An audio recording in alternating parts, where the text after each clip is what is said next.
of God, seated at the right hand of the Father. You are holy, holy, you are holy.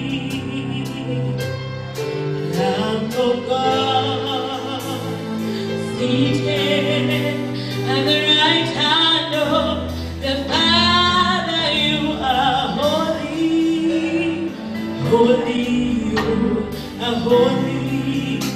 Join me as we say, you are holy, holy, you are holy.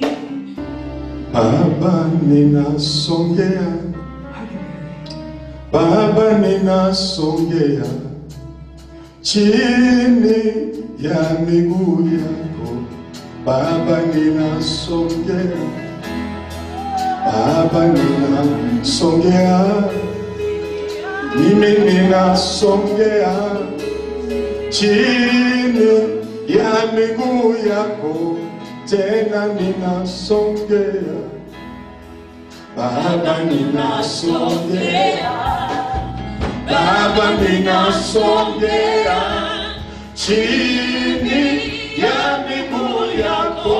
Baba ninasongea, mimi ninasongea, mimi ninasongea Baba chini ya miguu yako, tena ninasongea.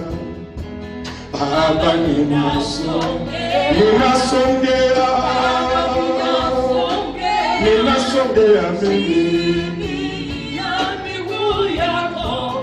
Baba ninasongea, oh Baba sina mwingine, mimi sina mwingine Baba, chini ya miguu yako.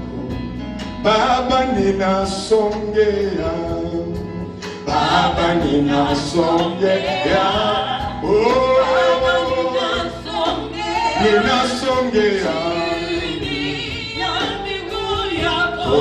Baba ninasongea, Baba ninasongea, ninasongea Yesu. Baba ninasongea, sema chini ya miguu yako.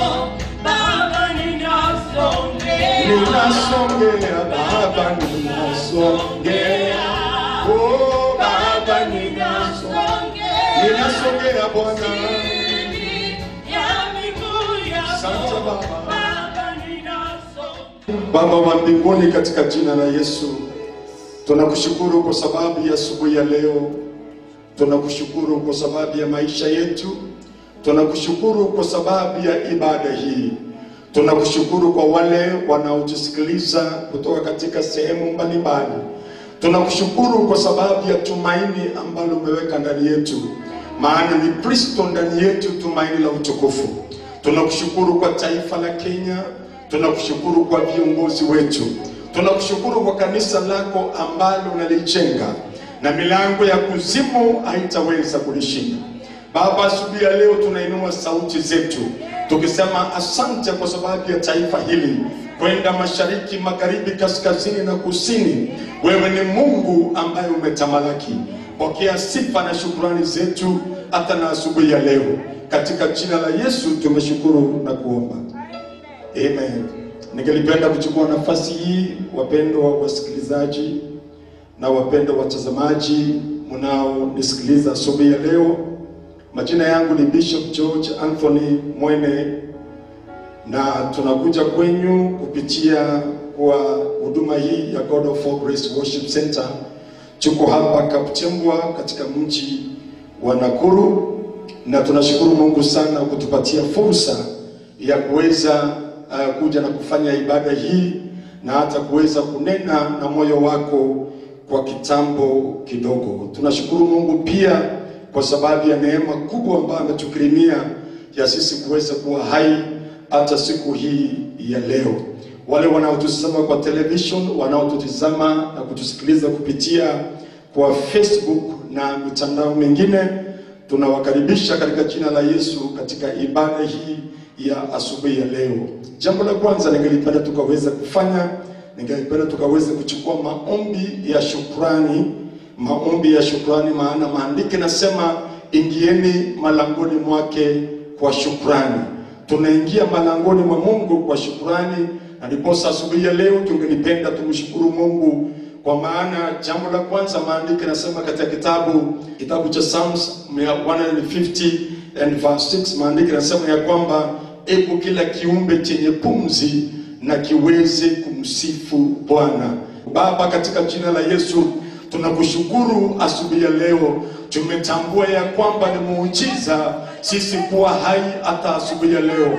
Tumetambua ya kwamba ni muujiza mkubwa sisi kuweza kusimama mahali hapa, sisi kuweza kuongea asubuhi ya leo katikati ya janga hili la corona ambalo limekumba ulimwengu mzima. Baba, tunakushukuru maana tuko hai siku ya leo. Tunakushukuru maana umetupatia tumaini hata la kuishi katika siku ya leo. Umesema katika neno lako ya kwamba hebu na kila chombo, hebu na kila mtu, hebu na kila kiumbe chenye pumzi na kiweze kukusifu Bwana. Na asubuhi ya leo tunasema ni asante. Na asubuhi ya leo tunakubariki. Na asubuhi ya leo tunakupa sifa. Ninakushukuru Baba kwa pumzi umenipa. Ninakushukuru Baba kwa pumzi umetupatia kama jamii ya taifa la Kenya. Tunakushukuru Baba kwa pumzi umetupatia kama jamii ya mji wa Nakuru. Na Baba tunasema ni asante. We appreciate you this morning for the free gift of life you have given unto us. We worship and we honor you, Lord. We appreciate you this morning in the name of Jesus Christ. Father, we give you thanks and glory in Jesus' mighty name. Jambo la pili ningelipenda tukaweze kumshukuru Mungu kwa sababu ya damu ya mwana kondoo ambaye ni Yesu Kristo, ambaye amekwisha kutununua. Maandiko yanasema katika kitabu cha Ufunuo mlango wa 5 ya kwamba Yohana anasema ya kwamba nikamwona yule mwana kondoo ni kama aliyechinjwa. Huyo mwana kondoo ambaye alichinjwa na kwa damu yake akamnunulia Mungu watu wa rangi mbalimbali, tabaka mbalimbali, mataifa mbalimbali, watu wa aina mbalimbali. Akamnunulia Mungu watu kupitia kwa damu yake. Na hiyo damu ya Yesu iliyotununua, hiyo damu ya Yesu imetuhitimisha tukaweze kuwa wafalme na tukaweze kuwa makuhani hata mahali ambapo tumesimama kama siku ya leo katika jina la Yesu. So we want to appreciate God even for the lamb that was slain, Jesus Christ, that through him we may be able to receive the blood, tuweze kupokea ile damu ambayo imetununua sote. Na hii damu imenunua hata taifa la Kenya, hii damu imenunua dunia nzima, hii damu ambayo imemwagika kwa ajili ya maisha yetu. Father, in the name of Jesus this morning, we come before you once again to appreciate you, oh God, even because of the blood of the Lamb, the blood of Jesus. Asante kwa hiyo damu ambayo imekwisha kutununua, imekwisha kutununua asubuhi ya leo, imekwisha kutufanya tuwe wa Mungu. Asante maana tulikuwa katika soko la watumwa wa dhambi, lakini kupitia kwa damu ya Yesu Kristo umekwisha kutununua Baba na kutufanya wako kupitia kwa damu ya Yesu. Na Baba tunasema ni asante. We sprinkle the blood of Jesus upon this nation, oh God. We declare the blood of Jesus upon our families, oh God. We declare the blood of Jesus in the mighty name of Jesus Christ. We worship and we honor you this morning in the name of Jesus Christ. We thank you and we bless you in Jesus' mighty name. Maandiko yanasema kuingia kwa neno la Mungu, kuingia kwa neno la Mungu kunaleta mwangaza hata mahali kulikuwa kuna giza. The entrance of the word of God brings light. Na nina imani kwamba asubuhi ya leo juu ya taifa letu la Kenya, juu ya mji huu wa Nakuru, juu ya mji huu wa Kapchembwa, neno hili la Bwana linaleta mwanga, linaleta nuru, linaleta tumaini kwa kila atakaye lipokea. Ninasoma Biblia katika kitabu cha Wakorinto wa pili mlango wa kwanza na mstari wake ule wa 8. 2 Corinthians chapter 1 and verse 8. Inasema, for we do not want you to be ignorant brethren, of our trouble which came to us in Asia, that we were burdened beyond measure, above strength, so that we despaired even of life. Yes, we had the sentence of death in ourselves, that we should not trust in ourselves, but in God that raises the dead. Mstari wa 9 ninarudia. Yes, we had the sentence of death in ourselves, that we should not trust in ourselves, but in God who raises the dead. Mahali kokote ulipo sema amen. Nataka nisungumze na moyo wako kwa dakika chache, kwa sababu majira na nyakati ambazo tunaishi hivi sasa ni majira ambayo maisha ya watu wengi yamesambaratishwa. Tumaini la mwanadamu limeangamia, na mwanadamu anakimbia hapa na pale kutafuta jinsi na namna ambavyo anaweza kuishi, anaweza kuendelea, anaweza kufaulu, anaweza kushinda ili janga la ugonjwa huu wa corona. Tunaishi katika nyakati ambazo hata wale ambao tuko makanisani, imani ya wengi imewekwa katika majaribu, imani ya wengi imepitishiwa kwenye moto, na imani ya wengi ni kama inadidimia. Lakini asubuhi ya leo nataka nikutie moyo kupitia kwa maandiko haya ambaye Paul anazungumza na kanisa la Wakorintho. Na anapozungumza hivi anataka tuelewe ya kwamba matatizo na shida na mambo magumu tunayoyapitia, jambo la kwanza nataka uelewe ya kwamba wewe sio wa kwanza. Jambo la pili nataka uelewe ni kwamba kama wale waliweza kushinda, hata sisi nasi tunaweza kushinda.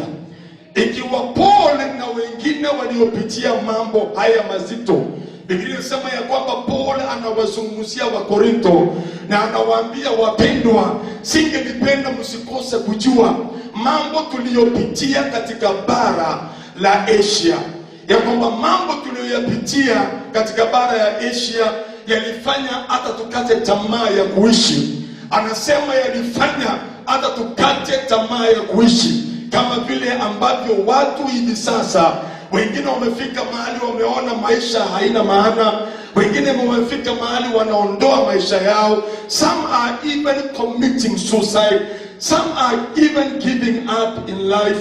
I want you to know ya kwamba we are not the first people to go through such a situation. Kuna watu waliopitia na watu hao wakashinda.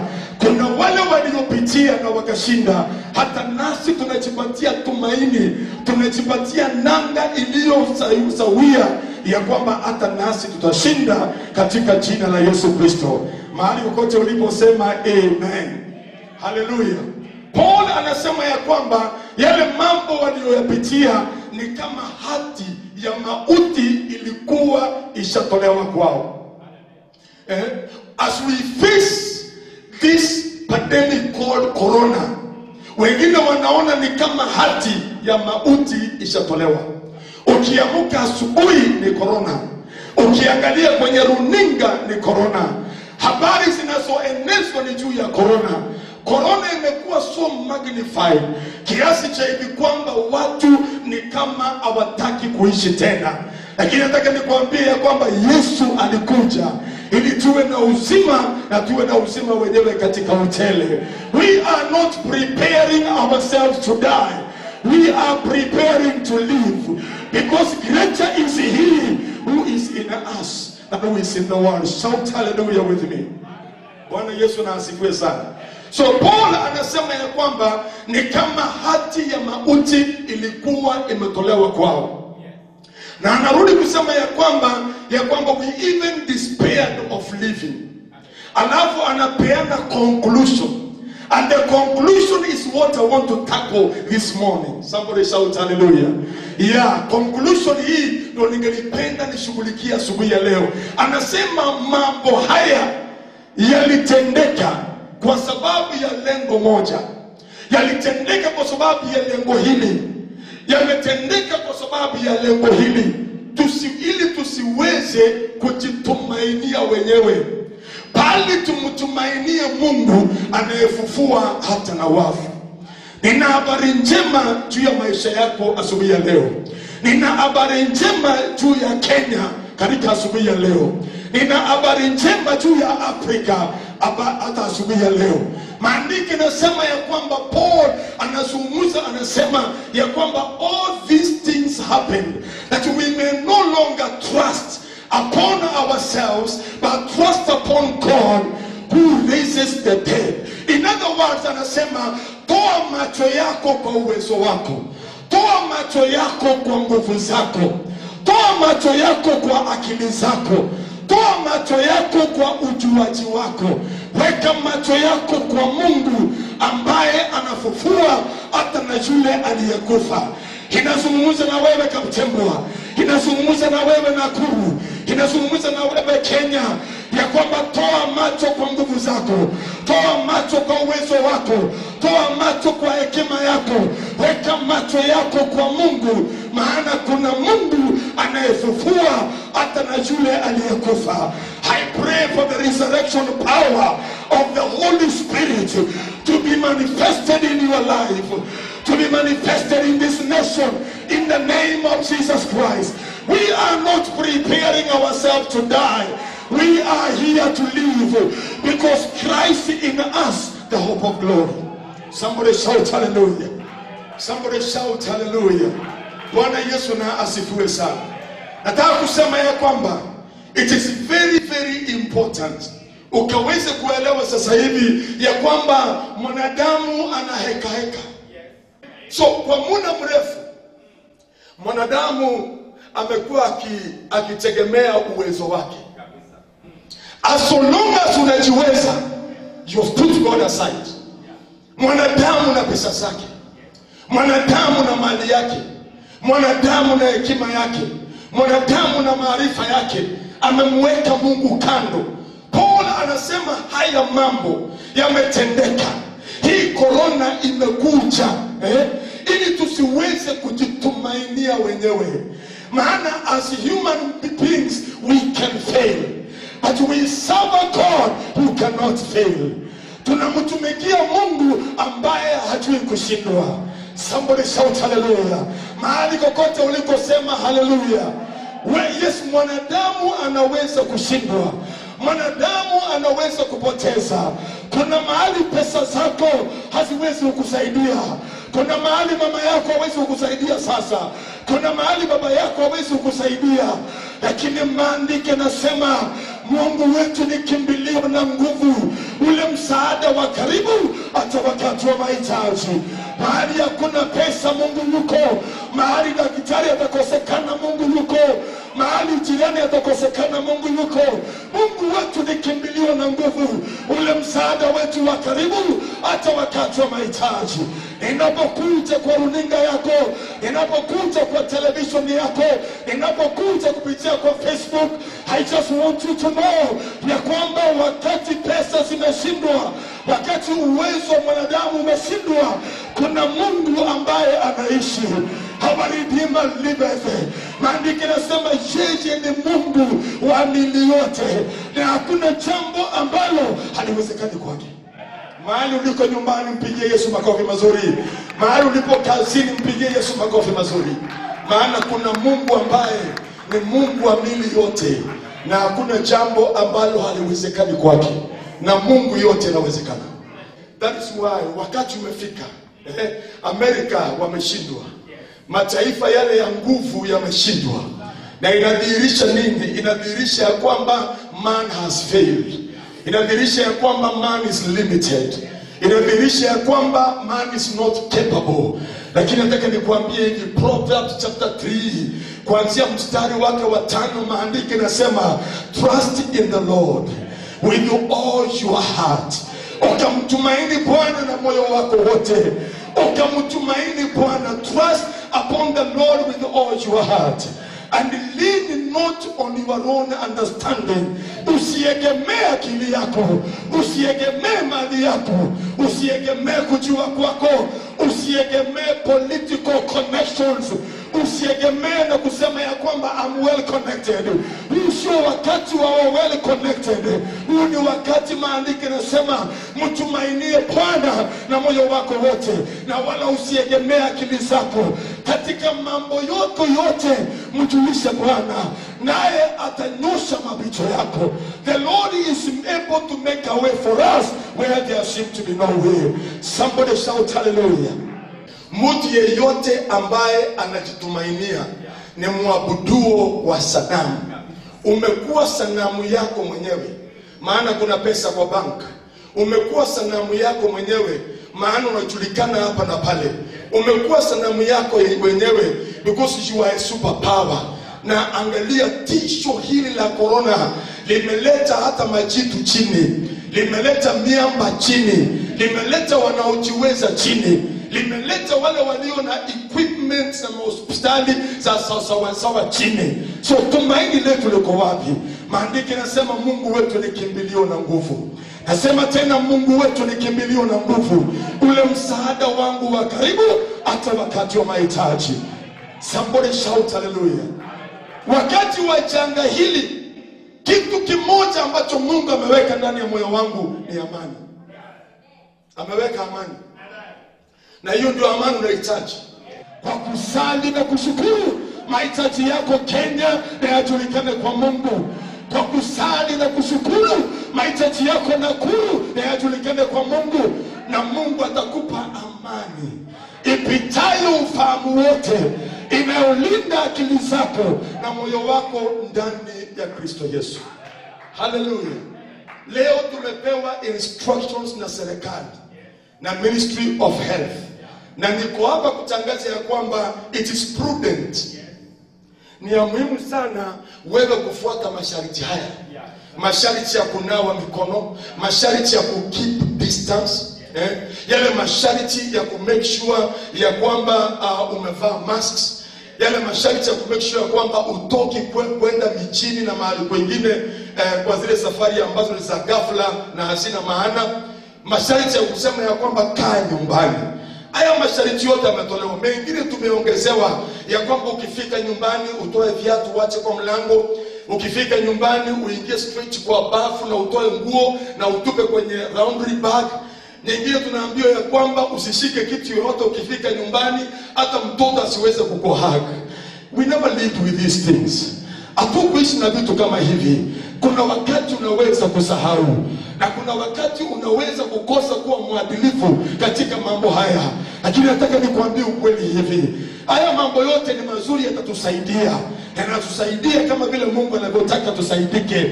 Lakini jua kitu kimoja, Mungu asipolinda, wale wanaolinda wanafanya kazi ya bure. Mungu asipotunza, wale wanaotunza wanafanya kazi ya bure. Nimekuja kugundua ya kwamba kuishi siku moja ni Mungu. Wewe unanitazama, haukuamka asubuhi ya leo, ni Mungu amekuamsha. Na yule aliyekuamsha hakukuamsha kuue, hakukuamsha ufe. Alikuamsha maana anakusudi na maisha yako siku ya leo. Na ndio sababu nasema hivi, Mungu asipolinda, wale wanaolinda wanafanya kazi ya bure. Kuna mataifa yaliyokuwa super power. China ni moja yao, Marekani ni nyingine, mataifa ya Britain, bara ya Europa, bara ya Asia, Singapore, nimekuwa Singapore na Malaysia. Mataifa ambayo unafika mahali pale unashangaa hawa watu walipitia wapi. Lakini janga hili la corona limewaweka kwa kona. Kwa sababu ya nini? Paul anasema haya mambo yametendeka ili mwanadamu aliyejigamba asijigambe tena, ili mwanadamu aliyejitumainia asijitumainie tena, ili mwanadamu aliyeweka Mungu mbali amrejee Mungu, ili mwanadamu aliyemwonyesha Mungu madharau arudi kwa Bwana Mungu tena. Ninakutangazia Kenya, suluhisho aliko Marekani sasa, suluhisho aliko Uchina sasa, suluhisho aliko Singapore, suluhisho aliko Britain. Maandiko yanasema haya mambo yametupata ili tusiweze kujitumainia, bali tumtumainie Mungu anayefufua hata kile kilichokufa. Can somebody shout hallelujah? Na hapo ndio mahali Mungu ametuleta. Mungu ameruhusu mambo kama haya yatendeke ili mwanadamu aweze kumgeukia Mungu. Mahali pesa haziwezi saidia, mahali WHO inapambana, mahali IMF inafanya kazi ya bidii kutafuta pesa, lakini pesa haziwezi kufanya kila kitu. Kuna Mungu aliye juu ya mambo haya yote, na kuna Mungu ambaye ni Mungu wa mili yote, na hakuna jambo ambalo ni ngumu kwake. Tumefika mahali ambapo ukisafiri kidogo uende town, unaanza kutrace back, nilipitia wapi, nilikanyaga wapi, nilishika nini, niliongea na nini. Look at all these things. So let us be very careful. Take the instructions that our government is giving us seriously. But above all, elewa ya kwamba hata hii serikali inahitaji Mungu. Hata hii serikali inahitaji Mungu. So wewe unanisikiliza kutoka kwako nyumbani, wewe unanisikiliza kupitia kwa Facebook, YouTube, wewe unanisikiliza, hii ndio habari njema niko nayo.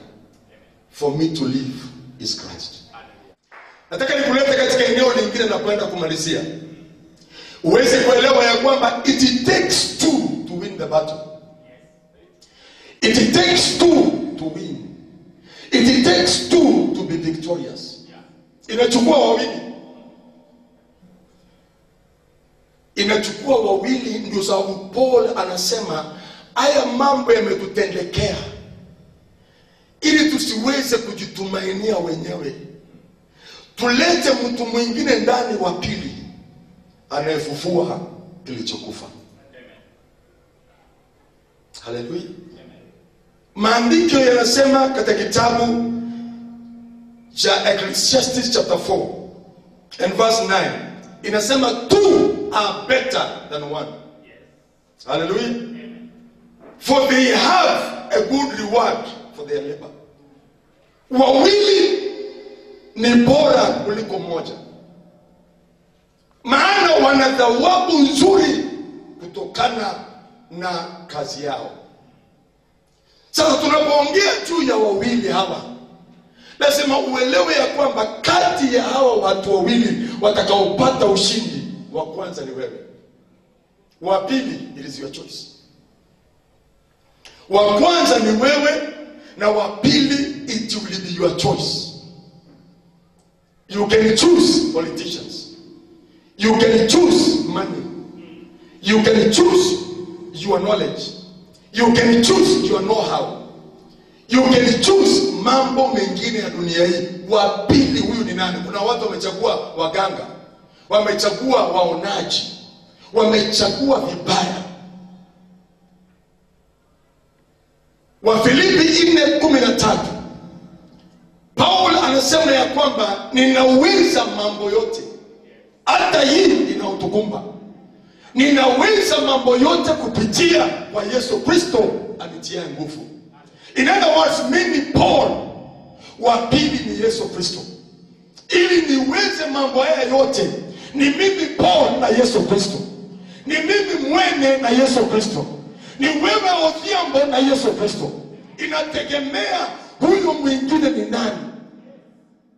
Inachukua wawili kushinda. Hallelujah.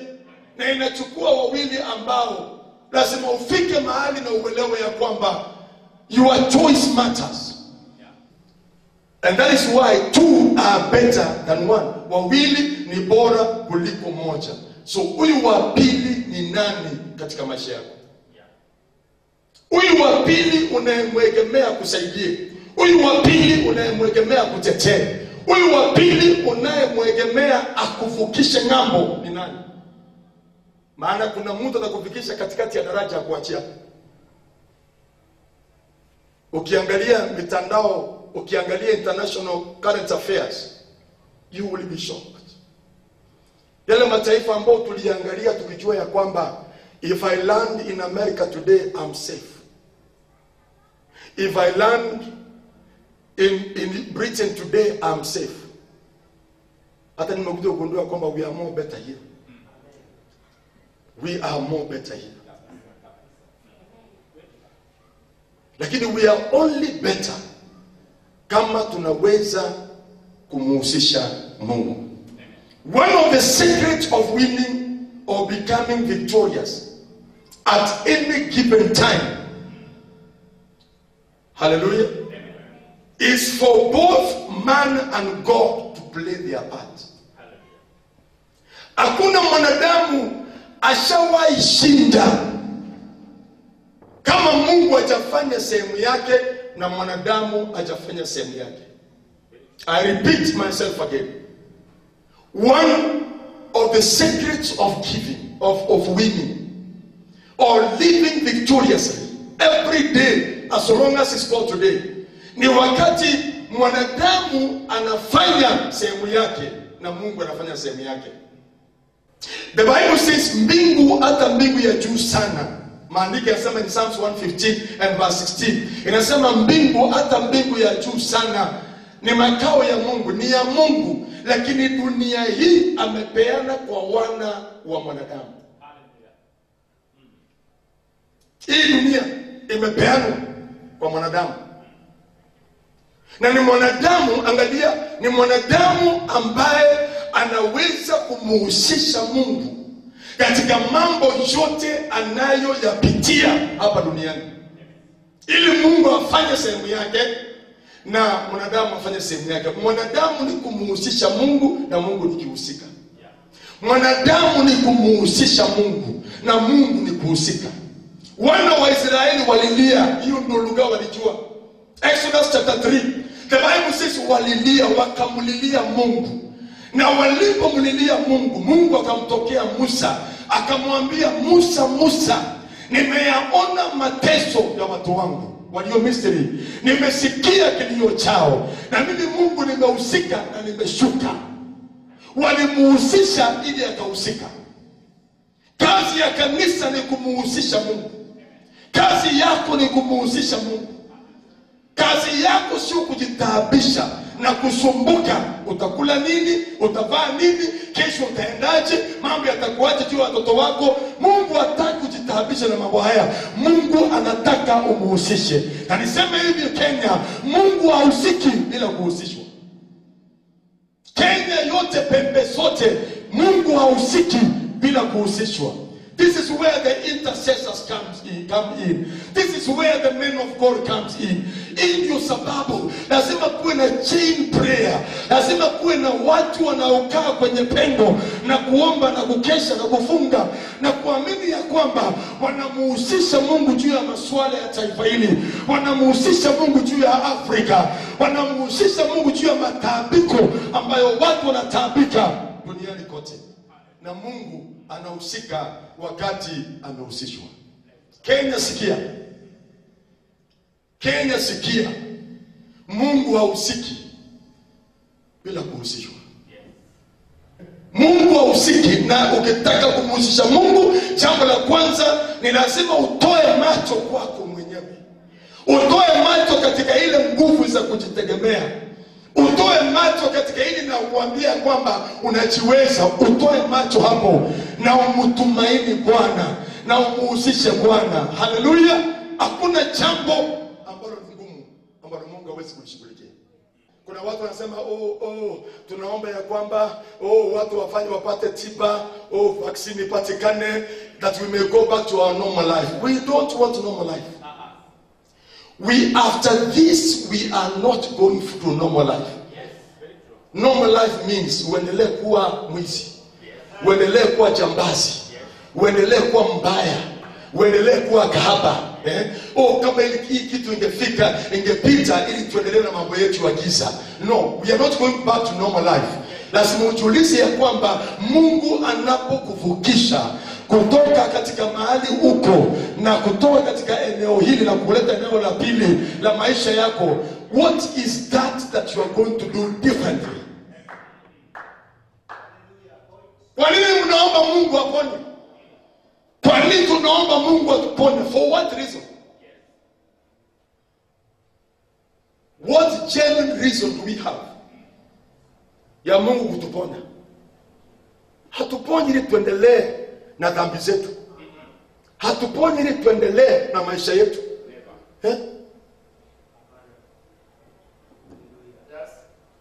God will never deal with this pandemic so that man will go out there and aendelee kuwa homosexual, aendelee kuwa lesbian, aendelee kuwa mwizi, aendelee kuwa kahaba. Hii ni mafunzo kuja kwetu. This is a learning lesson. Na lazima niwe na moyo unauliza, after seeing the salvation of the Lord, what the next?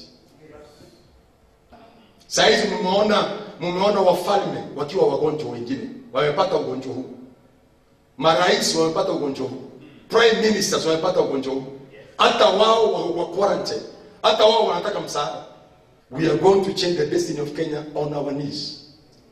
Finally, in the book of Acts 16, Matendo ya Mitume 16, maandiko yanasema ya kwamba Paul na Sila walitupwa gerezani. And in the book of Acts 16:25, maandiko yanasema usiku wa manane wakiwa ndani ya gereza wakatumia silaha nyingine, wakatumia silaha ya sifa, wakatumia silaha ya shukrani. Even in this we can still praise the Lord. Even in this we can still thank God, because our hope is anchored on God, and in that hope we expect. The Bible says, wakiwa ndani ya gereza, Paul na Sila wakaanza kumsifu Mungu. Wamefungwa lakini wanainua sifa. Wanainua sifa ambazo ni dhabihu ya sifa. Wamefungwa but they are praising God. Wamewekwa chumba cha ndani but they are praising God. Am I communicating?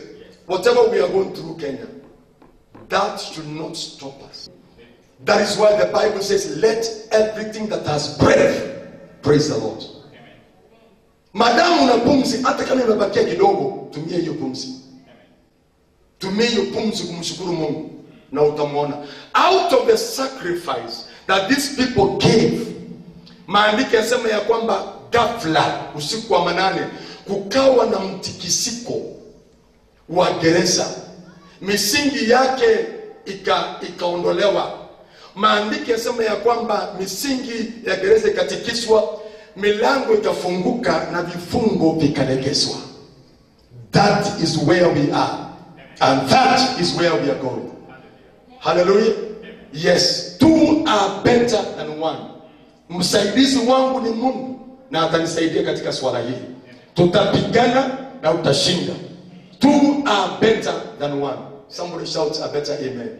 We have billions and billions of angels who are bowing down before God and shouting, holy, holy, holy is the Lord Almighty. Lakini pamoja na hao malaika ambao wanainama na kuinuka na kusema holy, holy, holy is the Lord Almighty, still God inhabits in the praises of his people. In other words, God demands your praise more than the praise that comes from angels. Mungu anangojea sifa zako zaidi ya zile sifa ambazo zinatoka kwa malaika. Mungu hakai kwenye sifa za malaika. Mungu anakaa kwenye sifa za watu wake. Hata katika hali kama hii, we can still praise the Lord. There is a way out for us.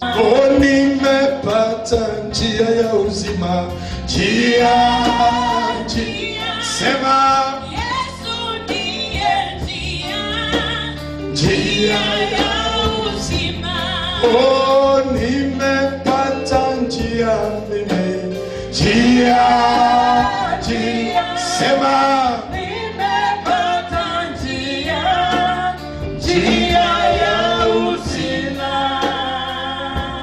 Naomba ya kwamba Mungu wa amani, Mungu wa Ibrahimu, Mungu wa Isaka na Mungu ya Yakobo akulinde na nyumba yako.